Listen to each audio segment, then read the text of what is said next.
Brown University, long regarded as a symbol of safety, tradition, and academic excellence, stood as a beacon for students from around the world. Its historic halls and tranquil quads promised a sanctuary where young minds could flourish, debate, and dream without fear. But on a frigid December night, that sense of security was shattered by an unthinkable tragedy that sent shockwaves through the campus community. The sharp crack of gunfire echoed across the grounds, breaking the silence and forever altering the lives of everyone who called Brown home. In an instant, the illusion of invulnerability was gone.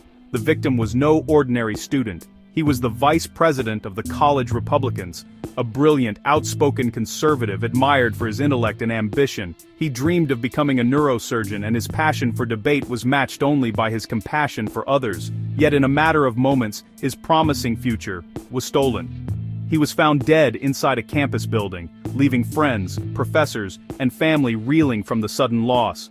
As news of the shooting spread, panic and confusion gripped the student body. The university's response was slow and vague, offering little comfort or clarity. Students were left locked down in their dorms, desperate for information, forced to rely on rumors and social media instead of clear leadership. The administration's paralysis in the face of crisis exposed just how unprepared they were for real danger. Their hesitation and lack of transparency only deepened the fear and uncertainty.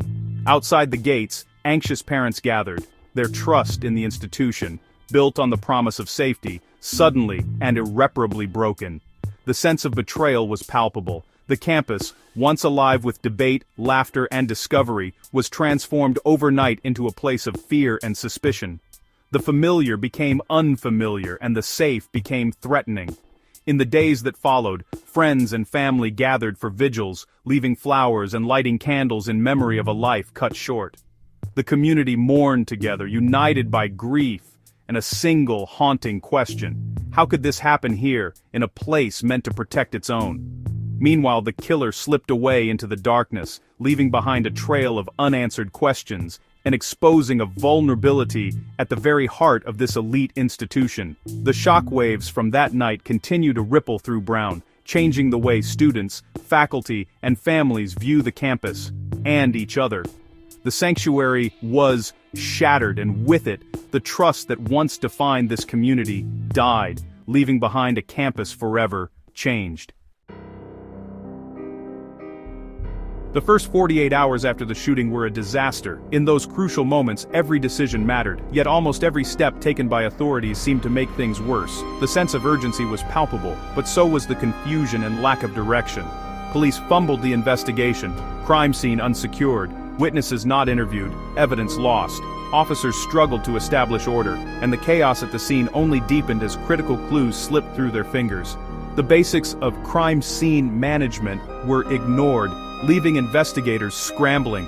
The campus lockdown was lifted too soon, even as the killer remained at large. Students and staff were left vulnerable, unsure if it was truly safe to return. The premature decision put thousands at risk and sent shockwaves of anxiety through the university community. Communication between police and university officials was chaotic, with conflicting statements and no clear plan. Press briefings contradicted each other, and families desperate for answers were left in the dark. The lack of coordination was glaring, and it eroded trust at every level. Local authorities delayed calling in the FBI, wasting precious time and expertise. Instead of seeking help, they hesitated, allowing the investigation to stall. The window to catch the suspect quickly was closing, and every minute lost made the task harder. The result? A killer with a 2-day head start and a community losing faith. As the hours ticked by, fear and frustration grew. People questioned whether justice would ever be served. The police chief's press conference offered only platitudes, fueling more panic than reassurance. Instead of clarity, the public got vague promises and empty words, deepening the sense of helplessness. The investigation's early failures were a gift to the perpetrator. With every misstep, the suspect slipped further away, emboldened by the authorities' lack of coordination and urgency. Public confidence plummeted as leads grew cold. The community, once hopeful for swift justice, now faced the grim reality of a botched response and a dangerous person still on the loose. The mishandling of those critical hours set the tone for everything that followed. Every mistake compounded the next, creating a chain reaction of failures that would haunt the investigation for weeks. Incompetence, not just tragedy, defined the response. The legacy of those first 48 hours would be remembered not for decisive action, but for a masterclass in mismanagement that left a community shattered and searching for answers. The victim wasn't just a student, he was a symbol of something much larger, a flashpoint in a campus culture already simmering with tension. He was a prominent conservative voice on a liberal campus, someone who didn't just attend classes but actively shaped the conversation, often putting himself in the crosshairs of controversy. In today's polarized climate, that made him a target long before the shooting. His presence alone sparked heated debates, protests, and even threats, an atmosphere where ideological differences too often turned personal. He stood up for free speech, organized debates, and encouraged open dialogue, believing that every viewpoint deserved a platform, even when it was unpopular. He challenged the status quo, refusing to back down when faced with opposition from both students and faculty. His activism made him a lightning rod for criticism, but also a beacon for those who felt silenced. The university and police refused to discuss a political motive, insisting it was an isolated incident. Their statements were carefully worded, sidestepping the deeper issues at play. But ignoring the toxic campus climate is willful blindness. The reality is that political tensions have been simmering for years, creating an environment where hostility can easily escalate. Across the country, conservative students face harassment and threats, often feeling isolated or unsafe simply for expressing their beliefs. The fear is real, and the consequences can be devastating. This victim was at the center of that storm at Brown, standing firm even as the pressure mounted. His death sent shockwaves through the campus and beyond, forcing a reckoning with uncomfortable truths. Criminal profilers suggest the attack was personal, not random. The details point to a calculated act, raising questions about motive and intent that go far beyond a simple altercation. The silence from university officials is deafening. They're more concerned with optics than truth. Their reluctance to address the political dimension only deepens the sense of mistrust. By refusing to address the political context, they're failing the investigation and the community. Students and families deserve transparency, not carefully crafted statements that dodge accountability. The murder wasn't just a crime, it was a chilling escalation of campus intolerance. It's a warning sign that the boundaries of civil discourse are eroding, replaced by fear and suspicion.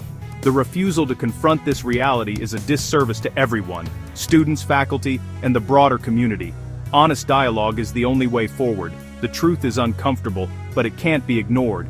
Only by facing it head-on can we hope to prevent future tragedies and restore trust on campus. The political elephant in the room looms large, demanding that we acknowledge the role of ideology in this tragedy, and challenging us to do better. For a moment, hope flickered. The police announced a person of interest was in custody.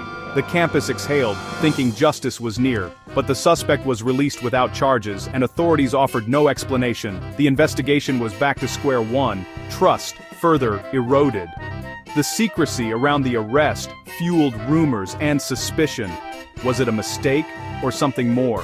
The killer had more time to disappear, evidence faded, and leads dried up.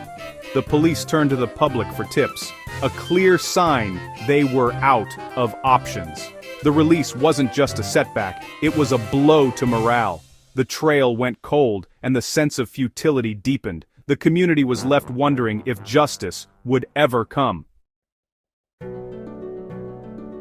As days pass, unanswered questions multiply. How did the killer bypass campus security and vanish? Was the shooter a student or an outsider? Where's the surveillance footage? What weapon was used, and how did it get on campus? Is there any forensic evidence? Fingerprints? DNA? Anything? Why won't police or the university discuss the victim's political activism as a motive? The lack of transparency feels like a cover-up, fueling fear and speculation. The public deserves answers, not silence.